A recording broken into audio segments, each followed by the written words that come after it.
responsibility to use them for the betterment of mankind. A mind control phrase. You cannot use them otherwise, as you are about to learn. The city planner of a western city closed his office door, leaving his secretary alone and troubled at her desk. The drawings for a proposed shopping mall were missing, and a yes or no meeting with city officials was scheduled for later that same week. Jobs had been lost for less, but the planner seemed almost untouched by what would have driven other bosses into a secretary-shattering storm.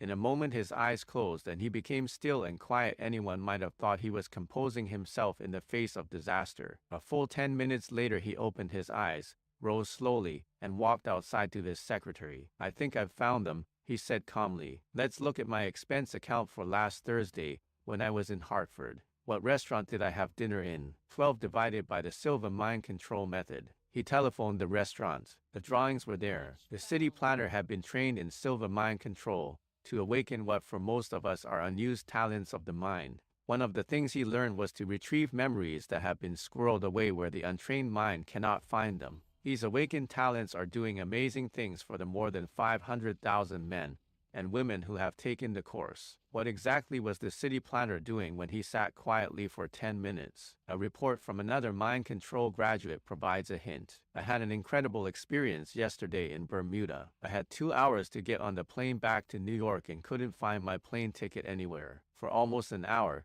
3 of us searched the apartment where I'd been staying. We looked under carpets, behind the refrigerator, everywhere. I even unpacked and packed my suitcase 3 times, but no ticket was found. Finally, I decided to find myself a quiet corner and enter my level. No sooner was I at my level than I could see my plane ticket as clearly as if I were A.C. Tooley looking at it. It was in the bottom of a closet tucked in between some books, hardly noticeable. I rushed to the closet and there was the ticket, just as I had imagined it. To those not trained in mind control, this sounds incredible, but when you come to the chapters by Jose Silva, Mind Control's founder, you will learn of even more amazing powers of your own mind. Perhaps most amazing of all is how easily and quickly you can learn. Mr. Silva has devoted most of his adult life to research into what our minds can be trained to do. The result is a 40 to 48-hour course that can train anyone to remember what appears to be forgotten, to control pain,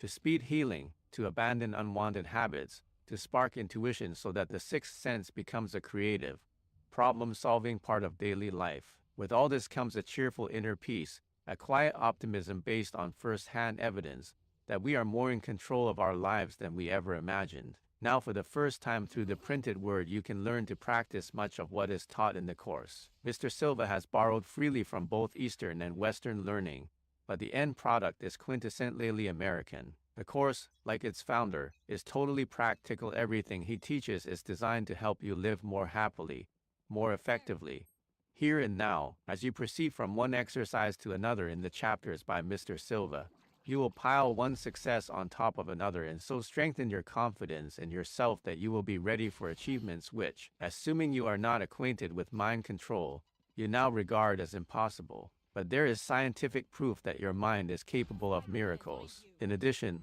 there is the successful experience of more than 500,000 people whose lives mind control has changed. Imagine using your mind to improve your eyesight. While taking my first course in Silva Mind Control Method, I began to notice that my eyes were changing, seemed stronger. Prior to this, TD worn glasses 10 years through childhood. Then again started when I was 38. Always my left eye was said to be 3 times the weaker of the two. My first glasses in 1945 were reading glasses, but in 48 or 49 I began wearing bifocals. Sting always to stronger. After the course I found that, while I could not read without glasses, my eyes were certainly stronger. Since they were changing so fast, I waited as 14 divided by the Silva Mind Control Method, long as possible before having them checked. I even reverted to 20-year-old glasses. When the local optometrist tested my eyes, he agreed that the old pair would do much better until the new lenses came. This may seem mysterious to you now, but when you read Chapter 10 you will see exactly how graduates put their minds in charge of their bodies to speed up natural healing. The techniques are amazingly simple, as you will see in the following letter from a woman who lost 26 unwanted pounds in 4 months. First, I visualized a dark frame and saw a table loaded with ice cream, cake, etc. All the things I knew put the pounds on. I drew a large red X through the table and saw myself in a mirror that made me look very wide. Next, I visualized a scene surrounded by golden light, a table on which all the high-protein foods rested. Tuna, fish, eggs, lean meat. I placed a large golden check mark on this scene and saw myself in a mirror looking very tall and thin. Mentally, I told myself that I craved only the foods on the protein-laden table. I also heard all my friends telling me how fantastic I looked and saw all this happening on a specific date. And I made it. Having been a chronic dieter, I find this the only method that has worked. This is mind control, going to a deep meditative level where you train your own mind to take charge, using its own language of images reinforced with words, bringing results that become more and more amazing, with no end in sight for the person who keeps in practice. As you can see, this is no ordinary book. It will take you in easy steps first into meditation, then into the many ways you can use meditation until, when you, introduction I-15, reach the final step, you can do routinely what most people firmly believe cannot be done. It is a book within a book. The Outside Book, by Philip Meal, describes the almost explosive growth of mind control and how it has benefited many thousands of its graduates. In the Inside Book, Mr. Silva shares with you many of the techniques taught in mind control classes. Because these classes are group experiences led by skilled lecturers, their results are speedier and more spectacular than you will achieve working alone. However, if you follow Mr. Silva's directions carefully and practice the exercises, the results are virtually certain to transform your life for the better. Not as speedily, but just as certainly. There is a special way to read this book. First, read it as you would any other, from beginning to end. However, during your first reading, do not begin to practice any of the exercises. Then reread chapters 3 to 14 to get an even clearer overall picture of the roads you are about to travel. Next, read chapter 3 and practice the exercises in it, and only those exercises, for a few weeks. When you know you are ready, go on to chapter 4, and so on. When you reach chapter 14, you will already be an experienced practitioner of much that mind control graduates have learned. To further enrich your experience, you may wish to form a small group of friends who have practiced the same exercises. Chapter 13 TDS you how to do this. Chapter 1. Using more of your mind in special ways. Imagine coming into direct, working contact with an all-pervading higher intelligence, and learning in a moment of numinous joy that it is on your side. Imagine too that you made this contact in such simple ways that for the rest of your life you need never again feel helplessly out of touch with something you always suspected was there but could never quite reach. A helpful wisdom, a flash of insight when you need it, the feeling of a loving, powerful presence. How would it feel? It would be a peak experience, not too different, perhaps not different at all, from spiritual awe. This is what it feels like after 4 days of Silva mind control training. So far, more than 500,000 people know they have been through it, and as they become more accustomed to using the methods that produce this feeling, they settle down into a calm, self-confident use of new powers and energies. Their lives, richer, healthier, freer of problems. Shortly, Jose Silva will explain some of these methods, so that you will be able to start using them yourself. First, let's look in on the beginning of a mind control class and see what takes place. 17/18 divided by the Silva mind control method. To start off, there is an introductory lecture of about an hour and 20 minutes. The lecturer defines mind control and outlines the 2 decades of research that led to its development. Then, briefly, he describes ways the students will be able to apply what they learn in improving health, solving everyday problems, learning more easily, and deepening spiritual awareness. A 20-minute break follows. Over coffee, the students become acquainted. They are from widely varying backgrounds: physicians, secretaries, teachers, taxi drivers, housewives, high school and college students, psychiatrists, religious leaders, retired people.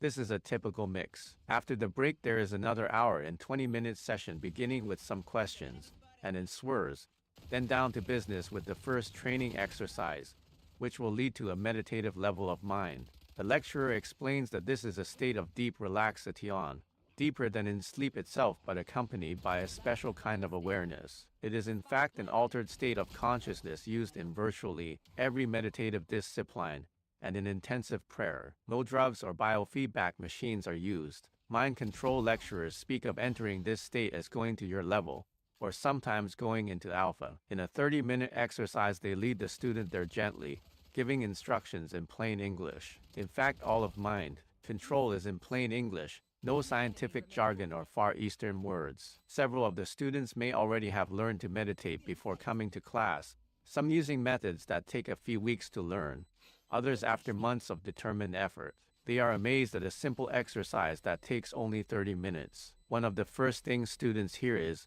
"You are using more of your mind in special ways," divided by 19, learning to use more of your mind and to use it in a special manner. This is a simple sentence they hear and internalize at the outset. The full meaning of it is nothing less than stupefying. Everyone, no exceptions, everyone has a mind that can easily be trained to exercise powers that beginners openly doubt they have. Only when they truly experience these powers do they come to believe. Another thing that students are told is, project yourself mentally to your ideal place of relaxation.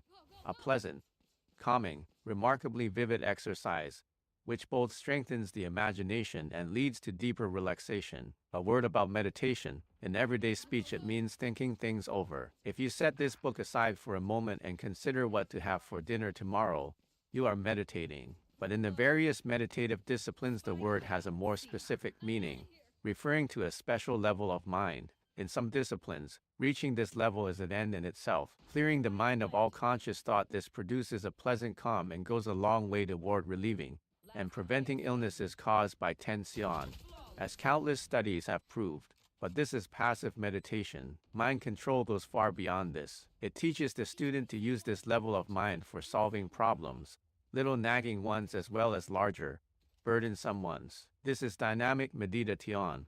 The power of it is truly spectacular. We hear more and more about alpha nowadays. It is one of the brain wave patterns, a kind of electrical energy produced by the brain, and can be measured by an electroencephalograph. The rhythms of this energy are measured in cycles per second. Generally, about 14 CPS and up are called beta, 20 divided by the Silva mind control method. Waves, about 7 to 14 are alpha, 4 to 7 theta, and 4 and below are delta. When you are wide awake, doing and achieving in the workaday world, you are in beta, or outer consciousness, to use mind control terminology. When you are daydreaming, or just going to sleep but not quite there yet, or just awakening but not yet awake, you are in alpha. Mind control people call this timer consciousness. When you are asleep, you are in alpha, theta, or delta, not just alpha alone, as many believe. With mind control training, you can enter the alpha level at will and still remain fully alert. You may wonder what it feels like to be in these different levels of mind.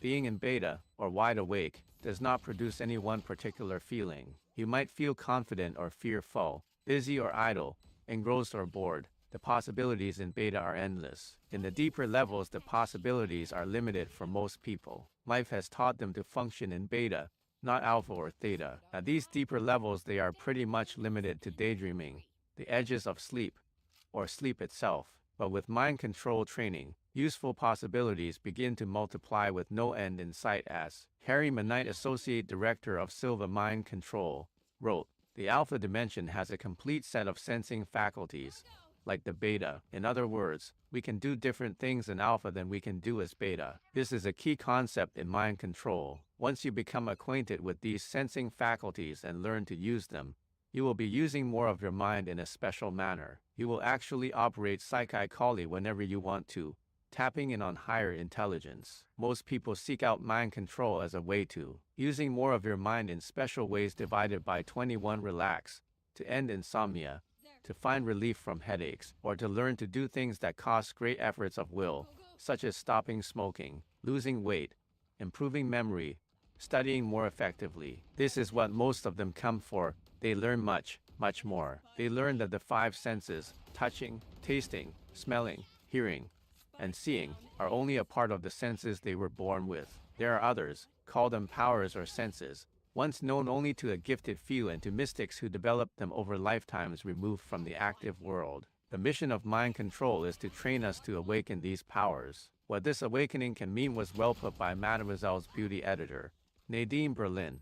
In the March 1972 issue, the drug culture can have its mind-expanding pewees, powders and shots. 111 Take Mind Straight. Mind control does expand your mind. It teaches you how to expand it. It is aptly named because, unlike drugs or hypnosis, you are in control. Mind expansion, self-knowledge and helping others through mind control are only limited by your own limitations. Anything is possible. You hear about it happening to others, and, suddenly, you see it happening to you. Chapter 2 Meet Jostle. Josh 6 Silva was born August 11, 1914, in Laredo, Texas. When he was 4, his father died. His mother Sue remarried, and he, his older sister, and younger brother moved in with their grandmother. 2 years later he became the family breadwinner, selling newspapers, shining shoes, and doing odd jobs. In the evenings he watched his sister and brother do their homework, and they helped him learn to read and write. He has never gone to school, except to teach. Josh's rise from poverty began one day when he was waiting his turn in a barber shop.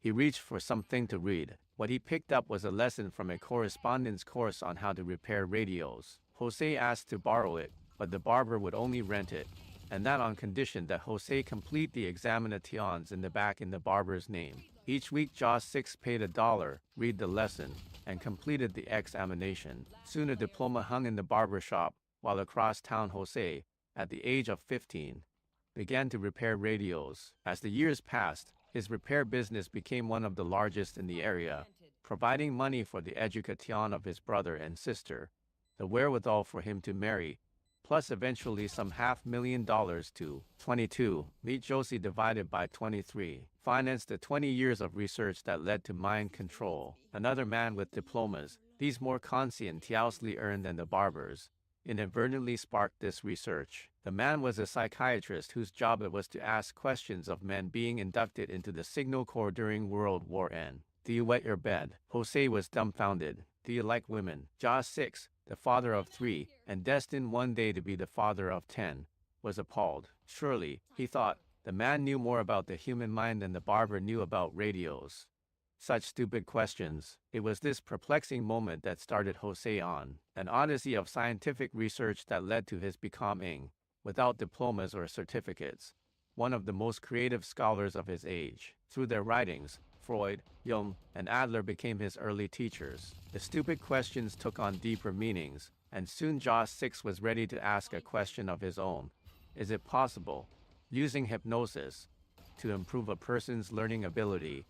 In fact, raise his IQ. In those days IQ was believed to be something we were born with, but Jose was not so sure. The question had to wait while he studied advanced electronics to become an instructor in the Signal Corps. When he was discharged, with savings gone and $200 in his pocket, he began slowly to rebuild his business. At the same time he took a half-time teaching job at Laredo Junior College, where he supervised 3 other teachers and was charged with creating the school's electronics laboratories. 5 years later, with television on the scene, his repair business began to flourish and Jose called a halt to his teaching career. His business once again became the largest in town. His workdays ended about 9 each, 24 divided by the Silva mind control method. Night, he would have dinner, help put the children to bed, and when the house was quiet, study for about 3 hours. His studies led him further into hypnosis. What he learned about hypnosis, plus what he knew about electronics, plus some FS on his children's report cards brought him back to the question he had raised earlier. Can learning ability, the IQ, be improved through some kind of mental training? Jose already knew that the mind generates electricity. He had read about experiments that revealed the alpha rhythm early in this century, and he knew from his work in electronics that the ideal circuit is the one with the least resistance, or impedance, because it makes the greatest use of its electrical energy. Would the brain work more effectively too if its impedance were lowered? And can its impedance be lowered? Josh 6 began using hypnosis to quiet the minds of his children, and he discovered what to many appeared to be a paradox. He found that the brain was more energetic when it was less active. At lower frequencies the brain received and stored more information. The crucial problem was to keep the mind alert at these frequencies, which are associated more with daydreaming and sleep than with practical activity. Hypnosis permitted the receptivity Josie was looking for, but not the kind of independent thought that leads to reasoning things out so they can be understood. Having a head full of remembered facts is not enough. insight and understanding are necessary, too. Joss soon abandoned hypnosis and began experimenting with mental training exercises to quiet the brain yet keep it more independently alert than in hypnosis. This, he reasoned, would lead to improved memory combined with understanding, and hence to higher IQ scores, the exercises from which mind control evolved. Meet Josie 25, called for relaxed concentration and vivid mental sexualization as ways of reaching lower levels. Once reached, these levels proved more effective than beta in learning. The proof was in his children's sharply improved grades over a 3-year period, while he continued to improve his techniques. Joss 6 had now scored a first, a very significant one, which other research, principally biofeedback, has since confirmed. He was the first person to prove we can learn to function with awareness at the alpha and theta frequencies of the brain. Another first, an equally astonishing one, was soon to come. One evening, Joss 6's daughter had gone to her level, and Jose was questioning her about her studies. As she answered each question, he framed the next in his mind. This was the usual procedure, and so far the session was no different from hundreds that had gone before. Subtly, quietly, the routine was momentously changed. She answered a question her father had not yet asked. Then another, and another. She was reading his mind. This was in I9S3, when ESP was becoming a respectable subject for scientific inquiry, largely through the published work of Dr. J.B. Ryan of Duke University. Joss 6 wrote to Dr. Ryan to report that he had trained his daughter to practice ESP, and received a disappointing answer. Dr. Ryan hinted that the girl might have been psychic to begin with. Without tests of the girl before the training, there was no way to tell. Meanwhile, Joss 6's neighbors noticed that his children's schoolwork had remarkably improved. At the beginning of his experiments, they had been wary of his probings into the unknown, an unknown perhaps protected by forces that were best not tampered with.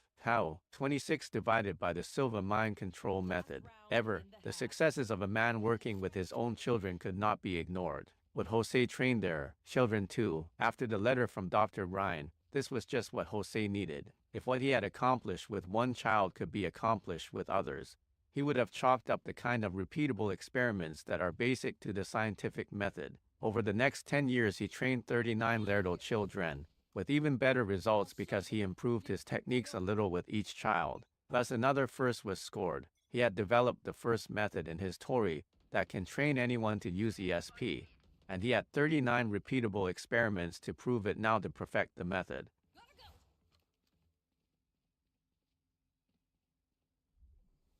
It takes only 40 to 48 hours and is as effective with adults as with children. So far it has been validated by some 500,000 experiments, a measure of repeatability that no open-minded scientist can ignore. These long years of research were financed by Joss 6's growing electronics business. No university or foundation or government grants were available for so far out a field of research. Today the Mind Control Organization is a thriving family business, with its profits going largely to more research, and to support its accelerating growth. There are mind control lecturers or centers in all 50 states and in 34 foreign nations. With all this success, Jose has not become a celebrity, nor a guru or spiritual leader with followers or disciples. He is a plain man of simple ways, who speaks with the soft, almost lost accent of a Mexican Amer icon. He is a powerfully built, stocky man with a kindly face that creases easily into a smile. Anyone who asks Jose what success has meant to meet Joss SF27, him will be answered with a flood of success stories. A few examples: a woman wrote to the Boston Herald American begging for some way to help her husband,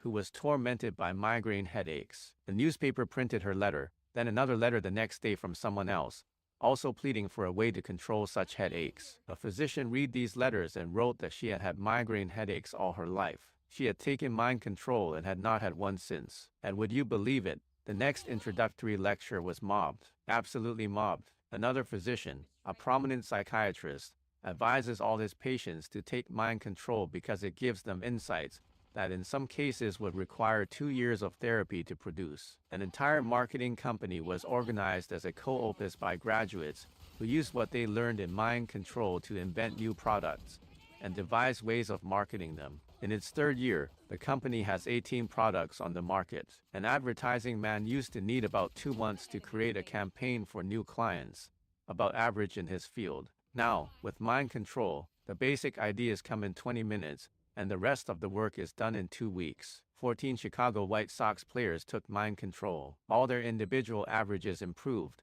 most of them dramatically. The husband of an overweight woman suggested she try mind control because all her diets had failed. She agreed, provided he went too. She lost 20 pounds in 6 weeks. He stopped smoking. A professor at a college of pharmacy teaches mind control techniques to his students. Their grades are 28 divided by the Silva mind control method, going up in all their courses, with less studying, and they're more relaxed. Everybody already knows how to use his or her imagination. I just get my students to practice it more. I show them that imagination is valid and that there's a form of reality in imagination that they can use. Although Jose smiles easily when he hears Ja says, "You've changed my life," the smile fades a little and he says, "No, I didn't do it."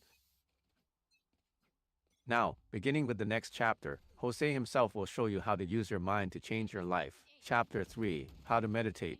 Note, this chapter and others through chapter 16, by Josie Silva, may very well be among the most important you have ever read. Josie will be teaching you the basic elements of his Silva Mind Control course. To benefit fully from Joss's chapters, be sure you have well in mind the way to read them. You will find this in the introduction. I am going to help you learn to meditate. When you learn to do this, you will be at a level of mind where you will be able to free your imagination for solving problems. But for now we will be concerned only with meditation.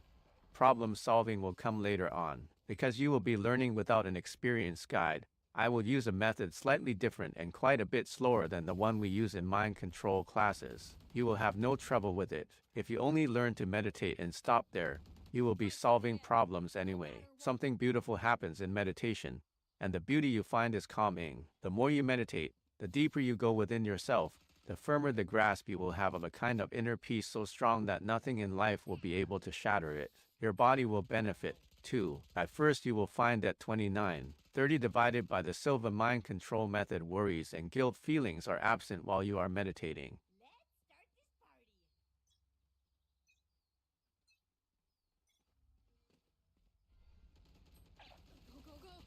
If these feelings intrude, you will simply pop out of the meditative level.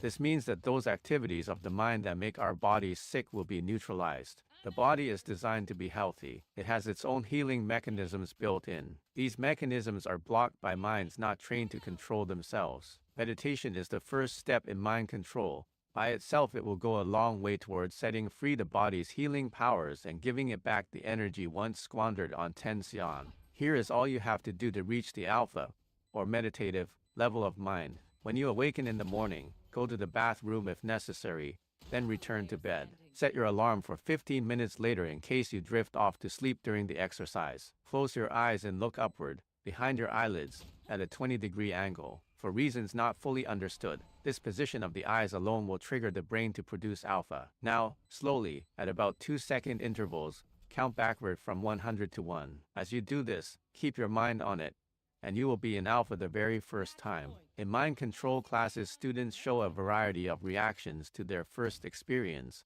From that was beautiful, till I didn't feel a thing. The difference is less in what happened to them than in how familiar they were with this level of mind in the first place. It will be more or less familiar to everyone. The reason for this, UTL be leading about cases of this in later chapters. How to meditate I-31 is that when we awaken in the morning we are often in alpha for a while.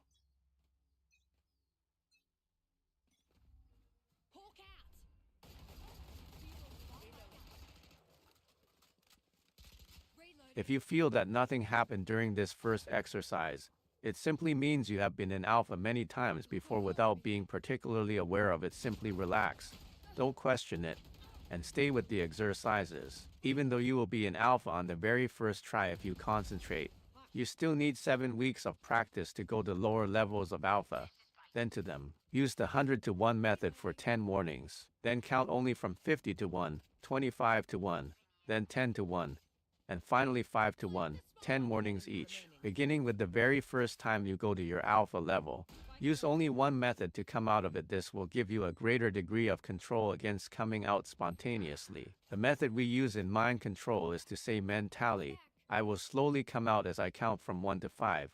feeling wide awake and better than before. 1, 2, prepare to open your eyes. 3, open eyes. 4, 5, eyes open, wide awake, feeling better than before. You will establish 2 routines, then, one for going to your level, the other for coming out of it. If you change the routine, you will have to learn to use your new version just as you learned to use the first one. This is useless work. Once you have learned to reach your level with the 5 to 1 method in the morning, you are ready to enter your level any time of day that you choose. All you need is 10 or 15 minutes to spare, because you will be entering your level from beta rather than the 32 divided by the Silva mind control method. Might level of alpha, a little extra training will be needed. Sit in a comfortable chair or on a bed with your feet flat on the floor. Let your hands lie loosely in your lap.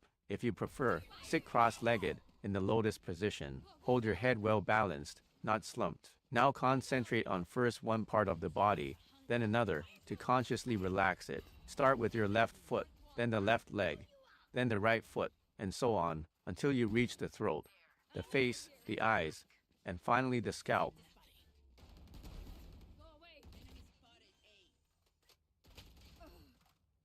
Now pick a spot about 45 degrees above eye level on the ceiling or the wall opposite you. Gaze at this spot until your eyelids begin to feel a little heavy, and let them close. Start your countdown from 50 to 1.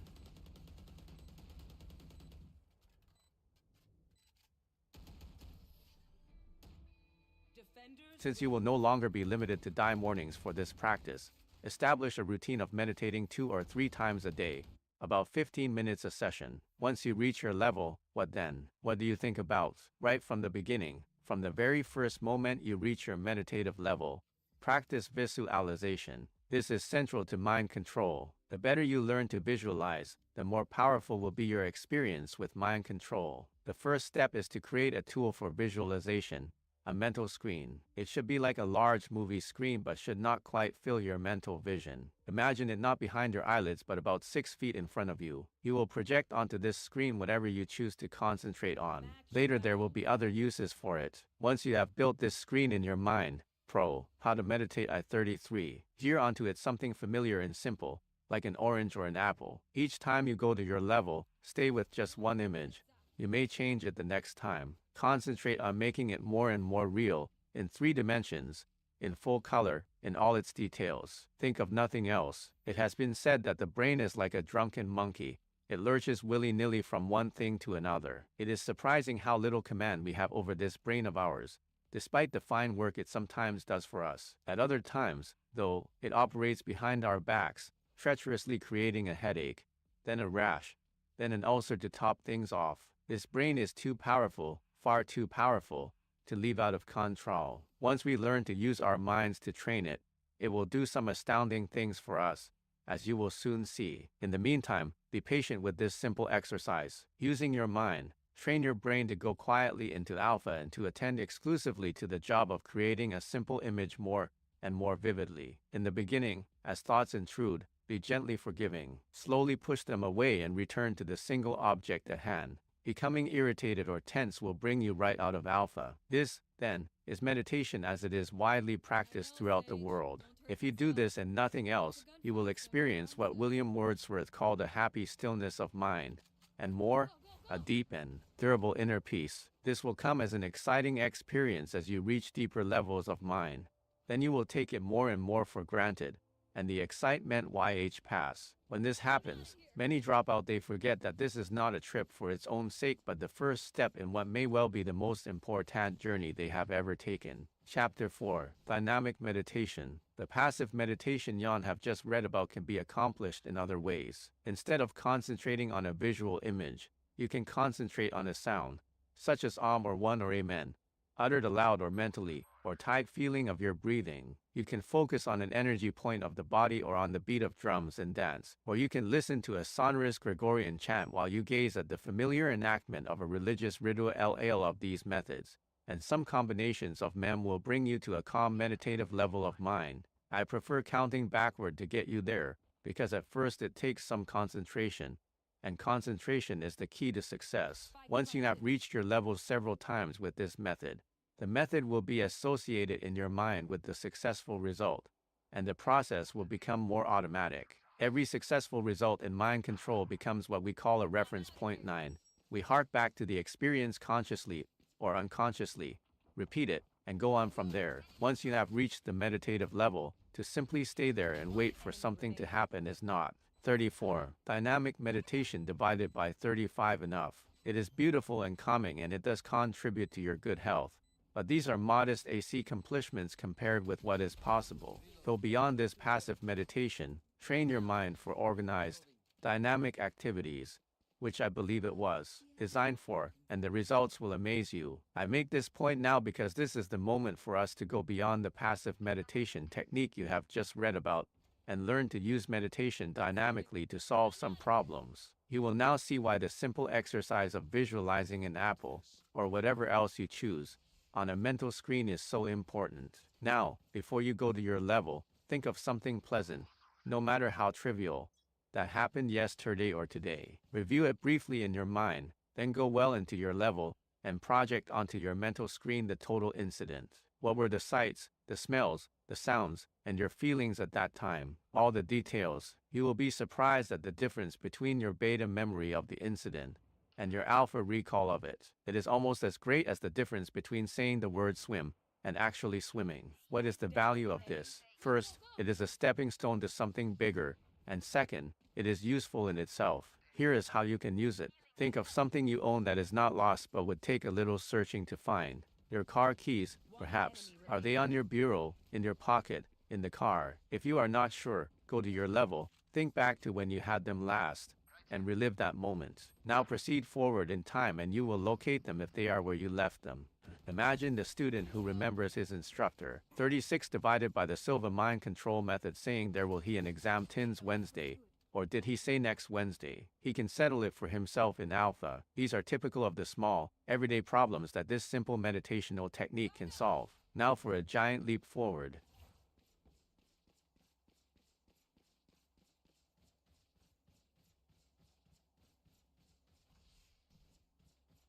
If you operate according to some very simple laws, the imaginary event will become real. Law is you must desire that the event take place. The first person I see on the sidewalk tomorrow will be blowing his nose is so useless a project to work on that your mind will turn away from it.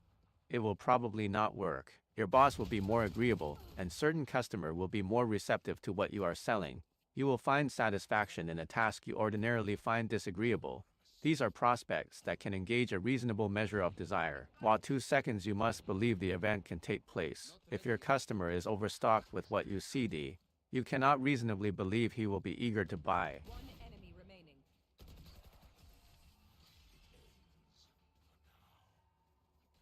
While 3 seconds you must expect the event to take place. This is a subtle law. The first two are simple and passive. This third one introduces some dynamics. It is possible to desire an event, believe it can take place, and still not expect it to take place. You want your boss to be pleasant tomorrow, you know that he can be, but you may still be some distance from expecting it. This is where mind control and effective visualization come in, as we will see in a moment. While 4 seconds you cannot create a problem, may not. Dynamic meditation I 37 but cannot. This is a basic, all-controlling law. Wouldn't it be great if I could get my boss to make such an ass of himself that he'll be fired, and I'll get his job? When you are working dynamically in alpha you are in touch with higher intelligence, and from the perspective of higher intelligence it would not be great at all. You may trip up your boss and get him fired, but you will be entirely on your own, and in beta. Simply will not work. If, at your meditative level, you try to tune into some kind of intelligence that will assist in an evil design, it will be as fruitless as trying to tune a radio to a station that does not exist. Some accuse me of being a Pollyanna on this point. Thousands of people have smiled indulgently as I spoke of the utter impossibility of doing harm in alpha, until they learned for themselves. There is plenty of evil on this planet, and we humans perpetrate more than our share of it. This is done in beta, not alpha, not theta, and probably not in delta. My research has proved this. I never recommend wasting time, but if you must prove this for yourself, go to your level and try to give someone a headache. If you visualize this event as vividly as necessary to accomplish anything at all, one or both of the following will result. You, not your intended victim, will get the headache and, or you will, snap out of alpha. This does not answer all the questions you may have about the good and evil potentials of the mind. There will be more to say later. For the moment, choose an event that is a solution to a problem that you desire, believe can come about, and, with the following exercise, will learn to expect. Here is what to do. 38 divided by the Silva mind control method.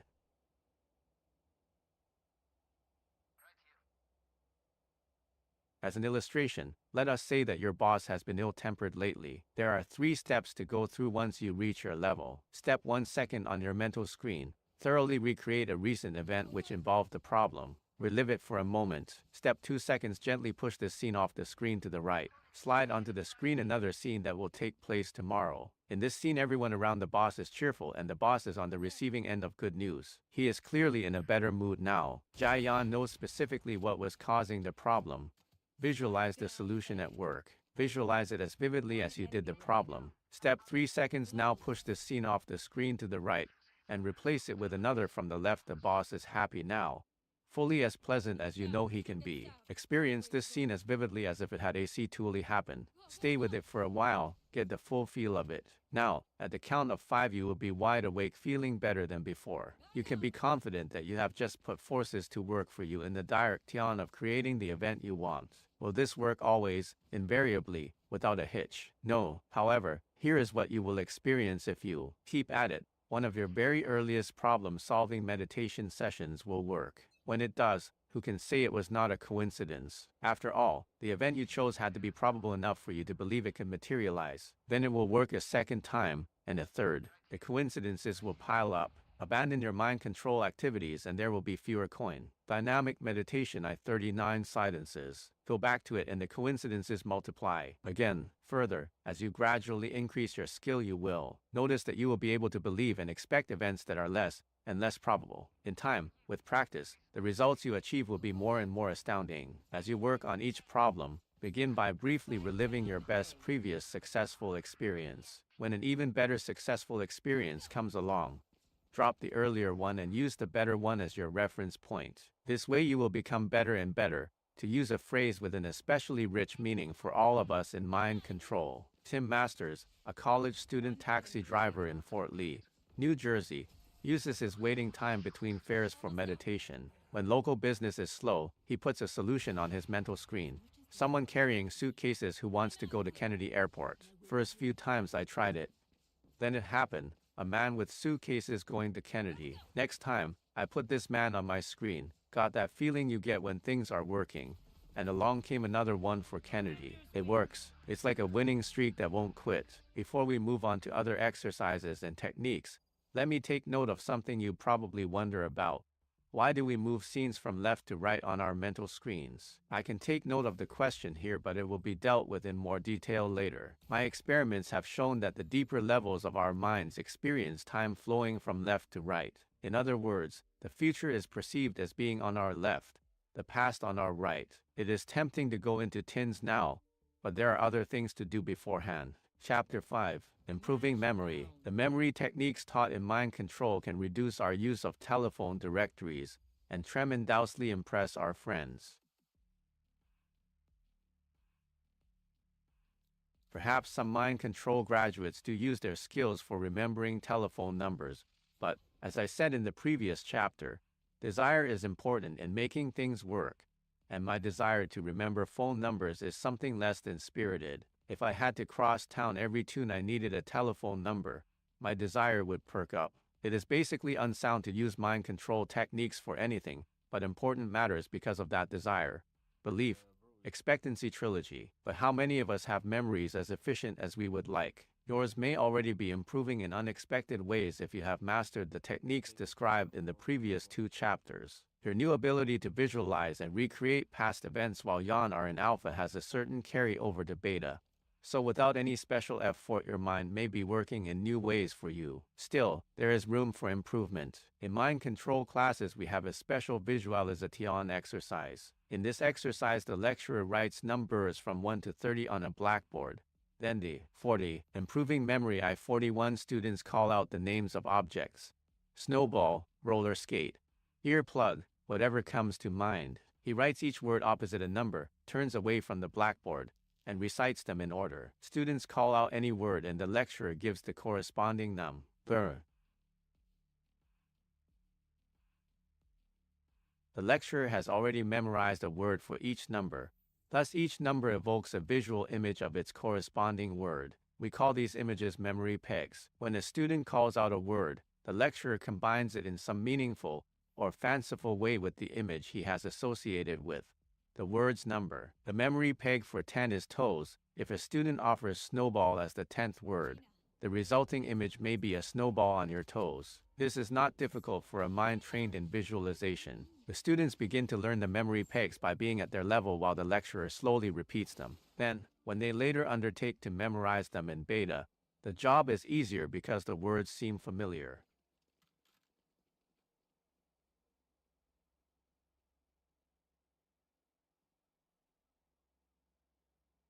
You already have a powerful technique for improving your visualization and your memory at the same time. The mental screen. Anything you believe you have forgotten is associated with an event if it is a name. The event is the time you heard or read it. All that you have to do, once you learn to work with your mental screen, is visualize a past event that surrounds an incident you believe you have forgotten, and it will be there. I say an incident you believe you have forgotten because in reality you have not forgotten it at all. You simply do not recall it. There is a significant difference. 42 divided by the Silva mind control method. The world of advertising offers us a familiar illustration of the difference between memory and recall. We all see television commercials. There are so many of them and they are so brief that if we were asked to list 5 or 10 that we saw during the past week, we would be able to cite only 3 or 4 at the most. A major way in which advertising creates sales is by causing us to remember a product below the level of awareness. It is doubtful that we ever really forget anything. The more vivid the image and the more important it is to us, the more easily we recall it. An electrode gently touching an exposed brain during surgery will trigger a long-forgotten event in all its details, so vividly that the sounds and smells and sights are actually experienced. This, of course, is the brain being touched, not the mind.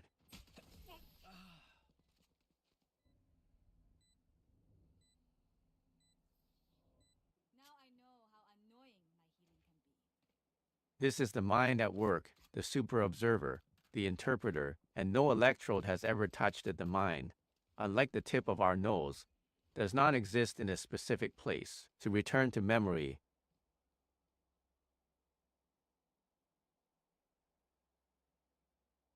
you will not remember or recall this event because you did not experience it, nor is it important to you. However, our brains record far more events than we realize. As you sit reading this book, you are going through thousands of experiences of which you are not aware. To the extent that you are concentrating now, you are unaware of them. There are sounds and odors, sights in the corner of your eye, perhaps the small discomfort of improving memory divided by 43, a shoe that is too tight, the feel of your chair, the temperature of the room. There seems to be no end. We are conscious of these sensations but not aware of being conscious of them, which seems like a contradiction until we consider the case of a woman under general anesthesia. During the course of her pregnancy, this woman had developed an excellent rapport with her obstetrician. Between the two there was friendship and confidence. Came time for her delivery and she went routinely under general anesthesia and gave birth to a healthy baby.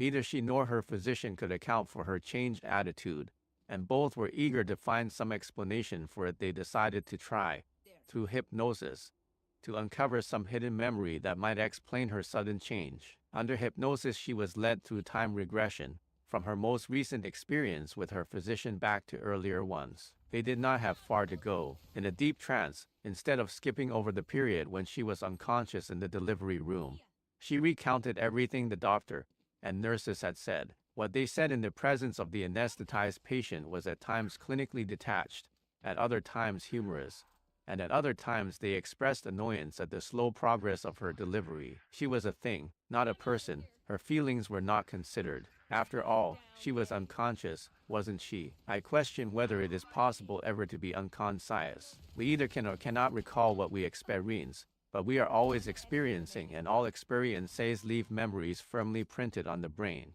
Does this mean that with the memory techniques you, 44 divided by the Silva mind control method, are about to learn, you will be able 10 years from now to recall the number of this page? You may not have looked at it, but it is there. You saw it out of the corner of your eye, so to speak. Perhaps, but probably not. It is not and probably never will be important to you. But can you recall the name of that attractive person you met at dinner last week? When you first heard the name, the hearing of it was an event. You need simply recreate the surrounding event on your mental screen, as I have explained, and you will hear the name again. Relax, go to your level, create the screen, experience the event. This takes 15 or 20 minutes, but we have another way, a sort of emergency method, which will take you instantly to a level of mind where recall of information will be easier. This method involves a simple triggering mechanism which, once it becomes really yours, improves in effectiveness as you use it. Making it yours will require several meditation sessions to thoroughly internalize the procedure. Here is how simple it is. Just bring together the thumb and first two fingers of either hand, and your mind will instantly adjust to a deeper level. Try it now and nothing will happen. It is not yet a triggering mechanism. To make it one, go to your level and say to yourself, whenever I join my fingers together like this, now join them. For a serious purpose, I will instantly reach this level of mind to accomplish whatever I desire. Do this daily for about a week, always using the same words. Soon there will be a firm association in your mind between joining the thumb and two fingers and instantly reaching an effective meditation level.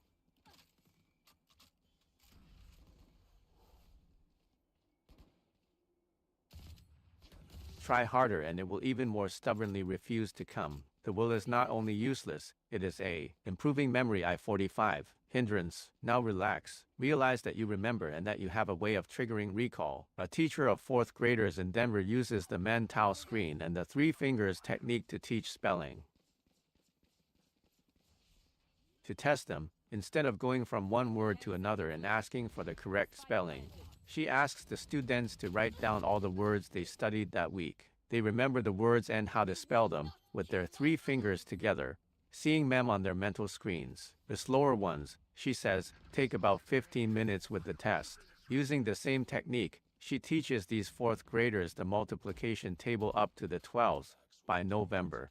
Tins normally takes an entire school year. Tim Masters, the college student taxi driver mention I of the last chapter, often gets passengers who want to go to addresses in neighboring towns where he has been so long ago that his memory of how to get there has dimmed. Not many hurried passengers would understand if he went into meditation before starting off, but with his three fingers together, he relives the last time he drove there. Before he took mind control, Tim's grades at New York Institute of Technology were all B's, and one and now FM a scholar.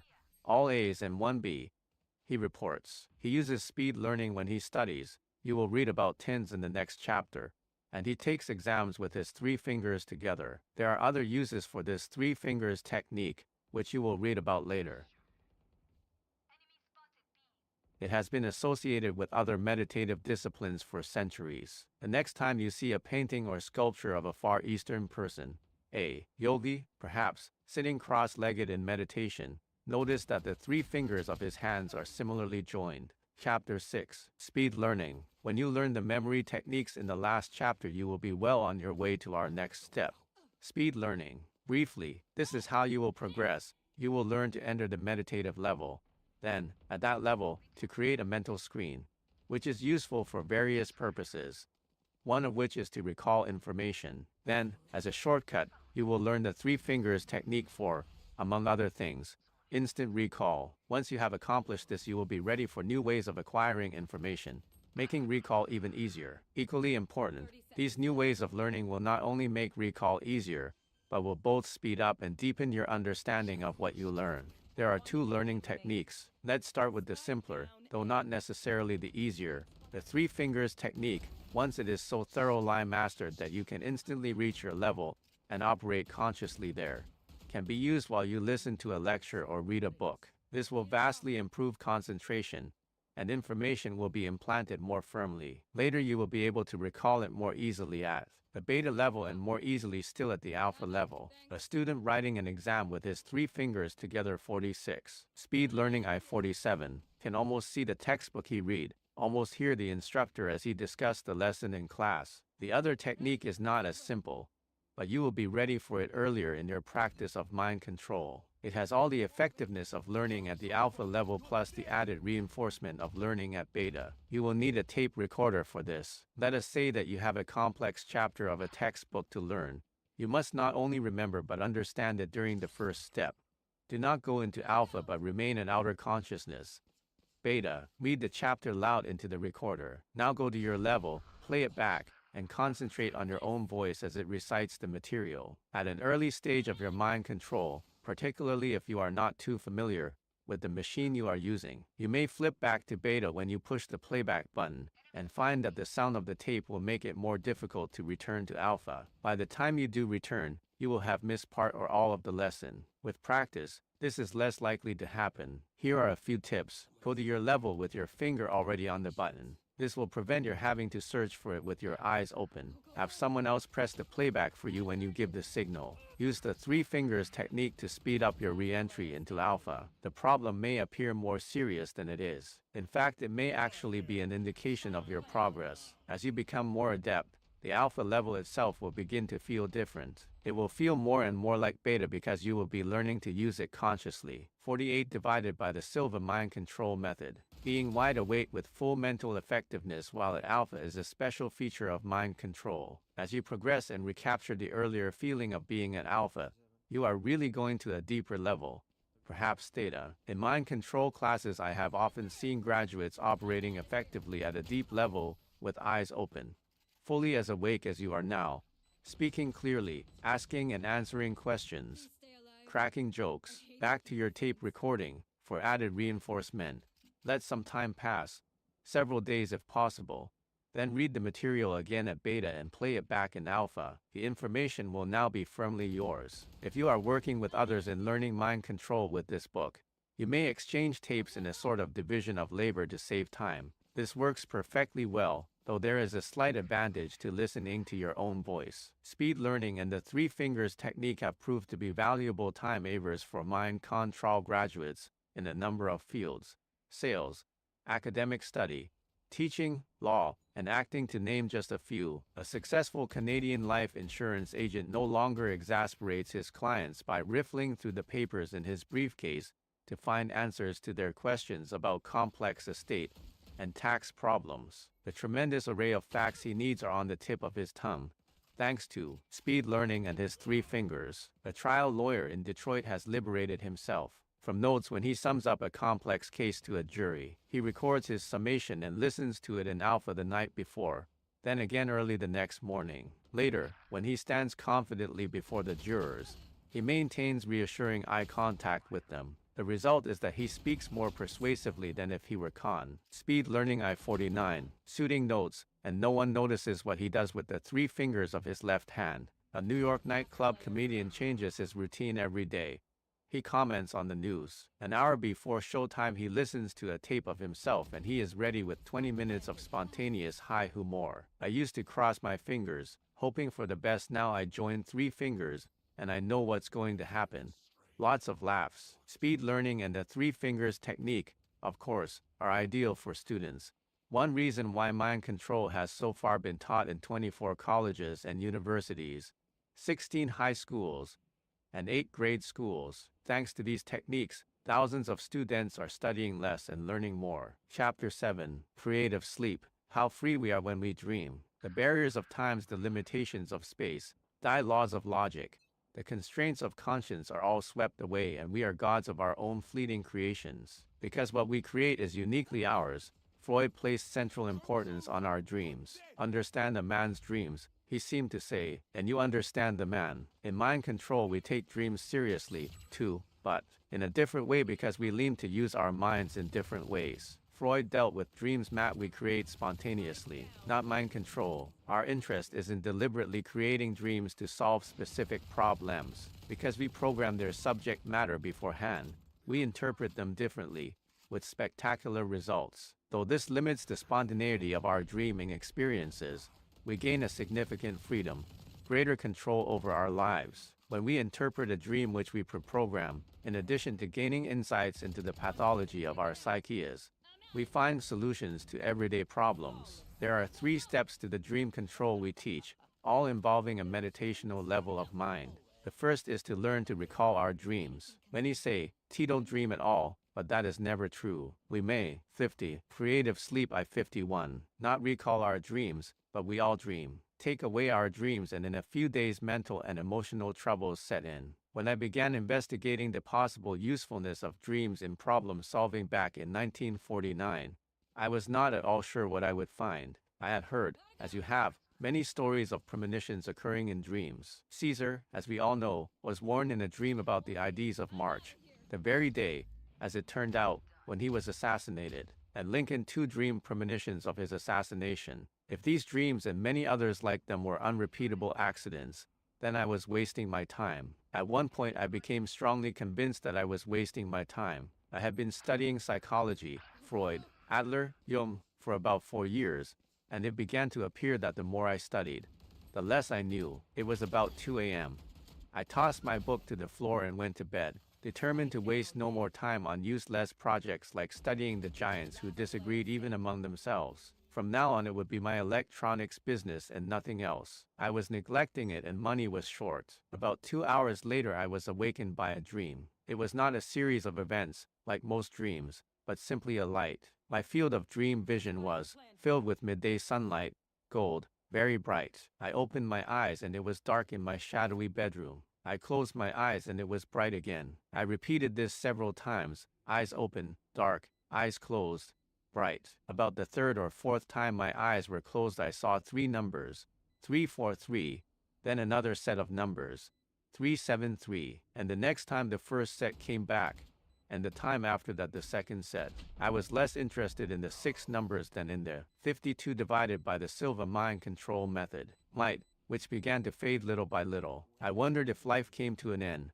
like an electric bulb. In a sudden flash of light when I realized I was not dying I wanted to bring the light back to study it. I changed my breathing, my position in bed, my level of mind. Nothing worked. It continued to fade. Altogether, the light lasted about 5 minutes. Perhaps the numbers had a meaning. I lay awake the rest of the night trying to recall telephone numbers, addresses, license numbers, anything that might give meaning to those numbers. Today I have an effective way of finding out what dreams mean. But in those days I was still in the early stages of research. The following day, tired as I was after only 2 hours sleep, I kept trying to connect the numbers to something I already knew. Now I must recount some trivial incidents, which led to the unraveling of the mystery, and thence to an important part of the mind control course. 15 minutes before closing time at my electronics shop, a friend dropped in to suggest we go out for coffee. While he waited for me, my wife came by and said, "As long as you're going for coffee, why not go over to the Mexican side and pick up some rubbing alcohol for me? Near the bridge there is a store where rubbing alcohol is cheaper." On the way, I told my friend about the dream, and while I was telling him, an idea occurred to me. Maybe what I saw was a lottery ticket number. We drove past a store which was headquarters for the Mexican lottery, but it was closing time and the shades were already pulled down. No matter, it was a silly idea anyway, and we drove a block farther to buy the alcohol for my wife. As the salesman wrapped the alcohol for me, my creative sleep I 53 friend called from another part of the store. "What was that number you were looking for?" 373, 343, I said. "Come look." There was half a ticket with 343 on it. Throughout the Republic of Mexico each of the hundreds of thousands of vendors, like this little store, receives tickets with the same first 3 numbers every month. This store was the only one in the entire nation which sold number 343. The number 373 was sold in Mexico City. A few weeks later I learned that my half of the first lottery ticket I ever bought had won $10,000, which I sorely needed. As elated as I was, I looked this gift horse carefully in the mouth, and what I found was more valuable by far than the gift itself. It was foundation for a solidly based conviction that my studies were worthwhile. Somehow I had made contact with higher intelligence. Maybe I had made contact with it many times before and not known. This time I knew. Consider the number of seemingly chance events that led to this. In a moment of despair, I dreamed of a number in so startling a way, with the light, that I had to recall it. Then a friend dropped in to invite me for coffee and, tired as I was, I accepted. My wife came by and asked me to bring rubbing alcohol, which led me to the only place in Mexico where that particular ticket was on sale. Anyone who thinks all this is just coincidence would be hard put to explain an amazing, thoroughly checkable fact for mind control graduates in the United States. Using different techniques, which I developed later, also won lotteries. They are Regina M. Fornecker of Rockford, Illinois, who won $300,000, David Sikich of Chicago, who won $300,000, Francis Moroni of 54 divided by the Silva Mind Control Method Chicago, who won $50,000, and John Fleming of Buffalo, New York, who won $50,000. We have no objection to the word coincidence in mind control. In fact, we attach special meaning to it. When a series of events that is hard to explain leads to a constructive result, we call it coincidence. When they lead to a destructive result, we call it accident. In mind control, we learn how to trigger coincidences. Just a coincidence is a phrase we do not use. My lottery-winning dream convinced me of the existence of higher intelligence and of its ability to communicate with me. That it did so while I was asleep and profoundly disturbed about my life's work is not at all remarkable, as I see it now. Thousands of others have received information in their dreams in some paranormal way, when they were in despair or danger or at turning points in their lives. Many such dreams are recorded in the Bible. However, at the time, the fact that it happened to me seemed like nothing less than a miracle. I remembered from my readings that Freud said sleep creates favorable conditions for telepathy. To account for my dream, I had to go further and say that sleep creates favorable conditions for receiving information from higher intelligence. Then I went still further and wondered if we had to be like someone waiting passively for the telephone to ring. Did we not dial the number ourselves to communicate with higher intelligence on our own initiative? As a religious person, I reasoned that if we can reach God through prayer, surely we can develop a method for reaching higher intelligence. Creative sleep. I 55. Yes, my experiments showed that we can reach higher intelligence in several ways. One of them is dream control, which is very simple and easily learned. Jan cannot count on bright lights to help you recall dreams, but you can count on the cumulative effect of programming yourself, while at your level, to remember them. While meditating just before going to sleep, say, I want to remember a dream. I will remember a dream. Now go to sleep with paper and pencil by your bedside. When you awaken, whether during the night or in the morning, write down what you remember of a dream. Keep practicing this night after night and your recall will be clearer, more complete. When you are satisfied with your improved skill, you are ready for step 2. During meditation before going to sleep, review a problem that can be solved with information or advice. Be sure that you really care about solving it. Silly questions evoke silly answers. Now program yourself with these words. I want to have a dream that will contain information to solve the problem I have in mind. I will have such a dream, remember it, and understand it. When you awaken during the night or in the morning, review the dream you recall most vividly and search it for meaning. As I mentioned earlier, our method of dream interpretation must be different from the Freudian one because we deliberately generate dreams. Therefore, if you happen to be familiar with Freudian dream interpretation, forget about it for the purposes of mind control. Imagine what Freud would make of this dream. A man was in a jungle surrounded by savages. They were coming menacingly close to him, their spears rising, then descending. Each spear had a hole in the tip. When he awoke, he saw this dream as the answer to a 56 divided by the Silva Mind Control Method problem that had had him stymied, how to design a sewing machine. He could make the needle rise and descend, but not so, until his dream told him to put the hole at the DP. The man was Elias Howe, who invented the first practical sewing machine. A mind control graduate credits dream control with saving his life. On the eve of a 7-day motorcycle trip, he programmed a dream to warn him beforehand of any particular danger he might face. Most previous long trips had been marked by small mishaps, a flat tire once, another time dirt in the fuel line, and on his last trip, unforeseen snow. He dreamed he was at the home of a friend. For dinner he was served a heaping platter of raw string beans, while everyone else enjoyed a delicious quiche Lorraine. Did this mean he was to avoid eating raw string beans on the trip? There was little danger of this, since he disliked string beans, particularly raw ones. Did it mean he was no longer welcome at his friend's home? No, he was confident of their friendship. Besides, that had nothing to do with his motorcycle trip. 2 days later he was speeding along a New York highway at dawn. It was a beautiful morning. The highway was in perfect condition, and there was no traffic except for a small truck ahead. As he neared the track, he saw that it was loaded with bushels of string beans. Recalling his dream, he slowed down from 65 to 25.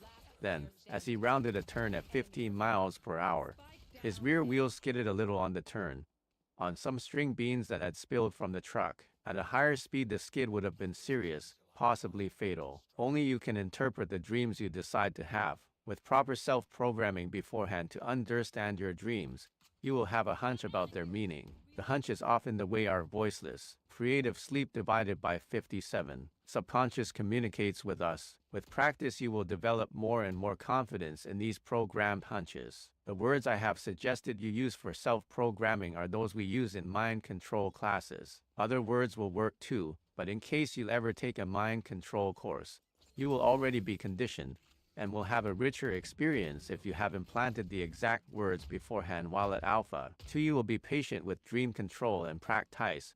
You will uncover one of your more priceless mental resources. You would not reasonably expect to become a lottery winner. It is in the nature of lotteries that very few win, but it is in the nature of life that everyone can win much more than lotteries offer. Chapter 8. Your words have power. By the introduction, it was suggested that you not practice any of the exercises on first reading. The following is an exception. Try it right now. Bring all of your imagination to bear on it. Let's consider the implications of this. Imagine that you are standing in your kitchen holding a lemon that you have just taken from the refrigerator. It feels cold in your hand. Look at the outside of it, its yellow skin. It is a waxy yellow, and the skin comes to small green points at the two ends. Squeeze it a little and feel its firmness and its weight. Now raise the lemon to your nose and smell it. Nothing smells quite like a lemon, does it? Now cut the lemon in half and smell it. The odor is stronger. Now bite deeply into the lemon and let the juice swirl around in your mouth. Nothing tastes quite like a lemon either, does it? At this point, if you have used your imagination well, your mouth will be watering. Let's consider the implications of this. Words, mere words, affected your salivary glands. The words did not even reflect reality, but something. 58. Your words have power. 59. You imagined. When you read those words about the lemon, you were telling your brain you had a lemon, though you did not mean it. Your brain took it seriously and said to your salivary glands, "This guy is biting a lemon. Hurry, wash it away." The glands obeyed. Most of us think the words we use reflect meanings and that what they mean can be good or bad, true or false, powerful or weak. True, but that is only half of it. Words do not just reflect reality, they create reality, like the flow of saliva. The brain is no subtle interpreter of our intentions. It receives information and stores it, and it is in charge of our bodies. Tell it something like, "I'm now eating a lemon," and it goes to work. Now it is time for what in mind control we call mental house cleaning. There is no exercise for this, just a determination to be careful about what words we use to trigger our brains. The exercise we did was a neutral one. Physically, no good or harm came of it, but good as well as harm can come from the words we use. Many children play a little game at dinner. They describe the food they are eating in the most nauseating possible terms. Butter is mashed bugs. To choose one of the less colorful ones I remember. The object of the game is to pretend not to be nauseated by these new perspectives on food and to push someone else beyond his ability to pretend. It often works, with someone's appetite suddenly dulled. As adults, we often play this same game. We dull our appetite for life with negative words, and the words, gathering power with repetition, in turn create negative lives, for which our appetites become dulled. How are you? 60 divided by the Silva mind control method. All, can't complain, or no use complaining, or not too bad. How does the brain respond to these dreary views? Is it a pain in the neck to do the dishes? Is it one big headache to balance your checkbook? Are you sick and tired of the weather we are having? I am convinced that proctologists owe a large part of their income to the words we use. Remember, the brain is no subtle interpreter. It says, "This guy's asking for a headache. Okay, one headache coming up." Of course, every time that we say something gives us a pain. A pain does not immediately result. The body's natural state is good health, and all its processes are geared toward health. In time, though, with enough verbal pounding away at its defenses, it delivers up the very illnesses we order. Two things add power to the words we use: our level of mind and our degree of emotional involvement with what we say. My God, that hurts. Spoken with conviction offers warm hospitality to pain. I can't get a damn thing done around here. Said with deep feeling becomes a truth which adds seeming validity to the feeling. Mind control offers effective defenses against our own bad habits. At Alpha and Theta, our words have enormously increased power. In earlier chapters, you have seen how, with amazingly simple words, you can pre-program dreams and transfer from words to your 3 fingers the power to take you into Alpha. I never laughed at Emil Kufi, though in these sophisticated times many do. He is famous for a sentence which nowadays evokes laughter as reliably as the punchline of a joke. Day by day, in every way, I am getting better and better. These words have cured thousands of persons of grimly serious illnesses. Your words have power. I-61 are no joke. I respect them and I regard Dr. Ku P.S. with awe and gratitude, for I have learned priceless lessons from his book Self-Mastery through Autosuggestion.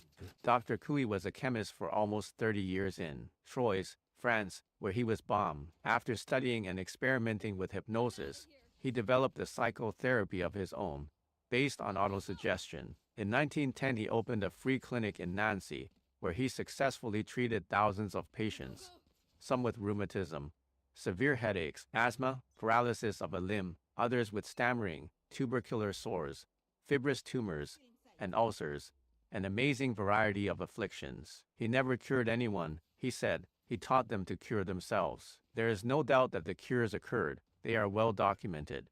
But the Ku-6 method has almost entirely disappeared since his death in 1926. Had this method been so complex that only a few specialists could learn to practice it, it might be alive and well today. It is a simple method. Everyone can learn it. The heart of it is in mind control. There are 2 basic principles. 1, we can think of only one thing at a time. And 2, when we concentrate on a thought, the thought becomes true because our bodies transform it into AC. Tian. Therefore, if you want to trigger your body's healing processes, which may be blocked by negative thoughts, just repeat 20 times in succession, day by day, in every way.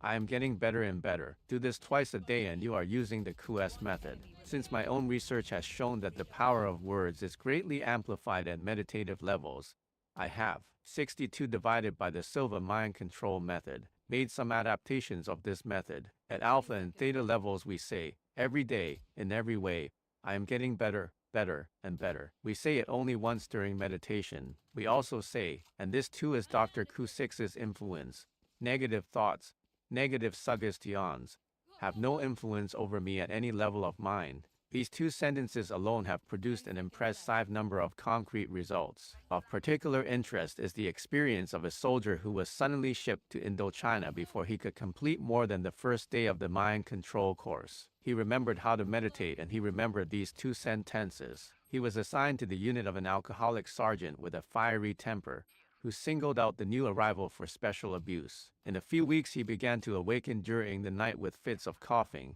then with attacks of asthma, which he had never had before. An exhaustive medical examination showed that he was in perfect health. Meanwhile he grew more and more tired. He began to perform poorly at his job, and he attracted even more unpleasant attention from his sergeants. Others in his unit were turning to drugs. He turned to mind control, and these 2 sentences. Fortunately, he was able to meditate 3 times a day. In 3 days, I had complete immunity to that sergeant. I did what he told me to do, but nothing he said could reach me. In a week I stopped coughing and my asthma was gone. If this had been told to me by a mind control graduate, I would have been pleased, as I always am with success stories, but not strongly impressed. We have a number of more powerful techniques for self-healing, which I will help you learn in later chapters. What makes this man's experience particularly interesting is, your words have power. I-63, that he knew none of these techniques, but used only the 2 sentences he learned that first day. Words are astonishingly powerful. GVG-11 at levels of mind far deeper than we use in mind control. The nurse anesthetist in Oklahoma, Mrs. Jean Mabry, puts this knowledge to use to help her patients. As soon as they are in deep anesthesia, she whispers in their ears instructions that can speed their recovery, in some cases save their lives. During one operation, when profuse bleeding would normally be expected, the surgeon was amazed.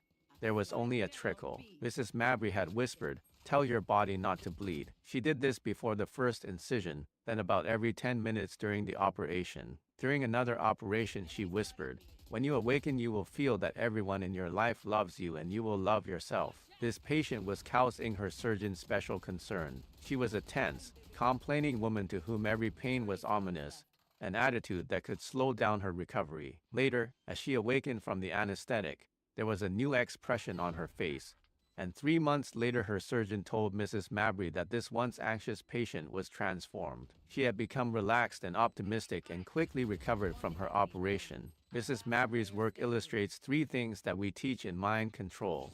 First, words have special power at deep levels of mind. Second, the mind has much firmer command over the body than it is given credit for.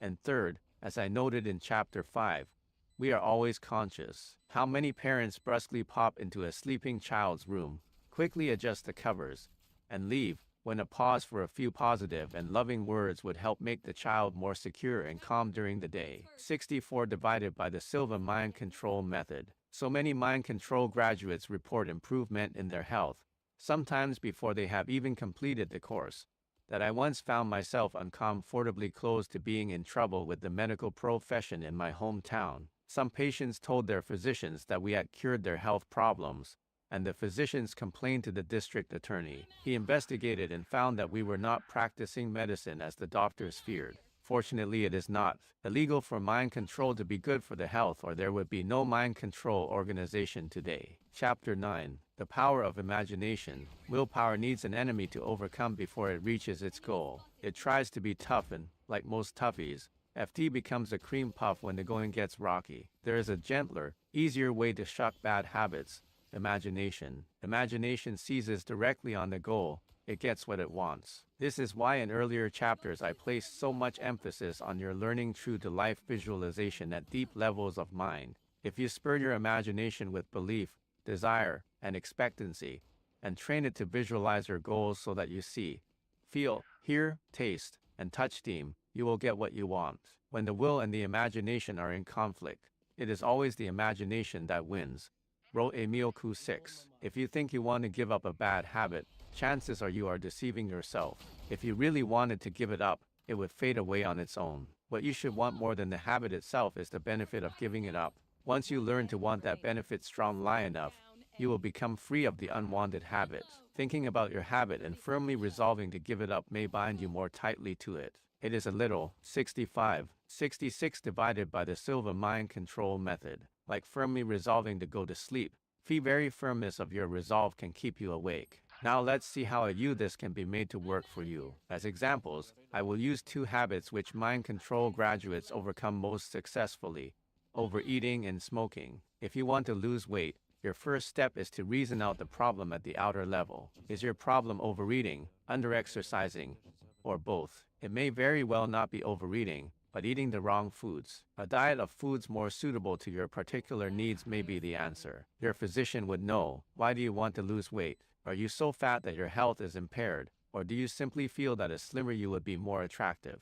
Either provides a good reason for losing weight, but you must know beforehand how you expect to profit from the weight loss. If you already eat the right foods in modest amounts, if you get as much exercise as you reasonably can, and you are only slightly overweight, my advice would be, unless your physician says otherwise, to live with it. I do. The alternative is an unnecessary disruption for you. Besides, there are probably bigger problems and more important opportunities in your life to put your mind control to work on. You are sure that you really want to lose weight and you know why. Your next step is to analyze all the benefits you will derive. Not general benefits like 111 look better, but concrete ones involving, if possible, all the 5 senses. Example, sights: find a photograph of yourself when you were as thin as you would like to be now. The power of imagination. 67 touch. Imagine, when you are thin again, how smooth your arms and thighs and stomach will feel too. Your touch. Taste. Imagine the flavors of the foods you will emphasize in your new diet. Smells. Imagine the odor of the foods you will be eating. Hearings. Imagine what those who are important to you will say about your success at losing weight. Even T5 senses are not enough for thorough visualization. Emotions are important, too. Imagine how elated and confident you will feel when you are as thin as you want to be. With all this firmly in mind, Go to your level, create your mental screen, and project onto it a visualization as you are now. Now let it disappear, and from the left, slide on an image of yourself as you ultimately want to be and will be when the diet succeeds. While you mentally gaze at the new you, imagine in as much detail as you can what it will feel like to be this thin. How will it feel when you bend over to tie your shoelaces? Walk upstairs, fit into clothing that is now too small. Walk on a beach in a bathing suit. Take your time and feel all this. Go through the 5 senses, one at a time, as described above.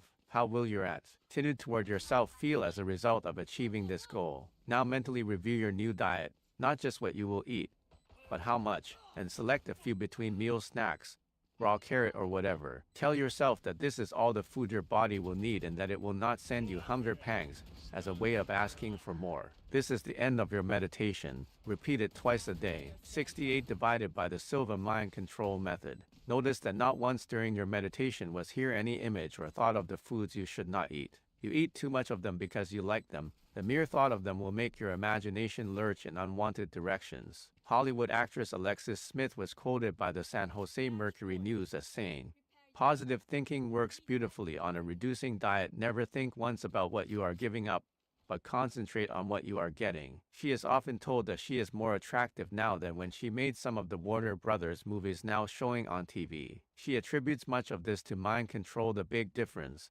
she is quoted as saying, is that now I'm in better balance and more in control of myself. In your weight loss program, be sure to select a reasonable target for weight reduction. Otherwise, you will destroy the believability of your project. If you are 50 pounds overweight, you cannot reasonably believe you will look like Audrey Hepburn or Mark Spitz next week. To visualize this will do little good. Old body messages may come through the first few days to remind you of the delights of a candy bar. During your busy day, when you may be unable to meditate, take a deep breath, put your 3 fingers together, and remind yourself in the same words you used during meditation that your diet is all your body needs and that you will not have hunger pangs. A quick glance at an old photograph of yourself as you would like to be again will be helpful. As you progress with your mind control in this and other areas, your total mental state will improve, and this in turn will contribute in important ways to better functioning of your body. With a little mental nudging, it will more gladly seek its proper weight. There are a number of variations on this technique. The power of imagination divided by 69 that you can use. They may occur to you during meditation. One man, a factory worker in Omaha, said to himself during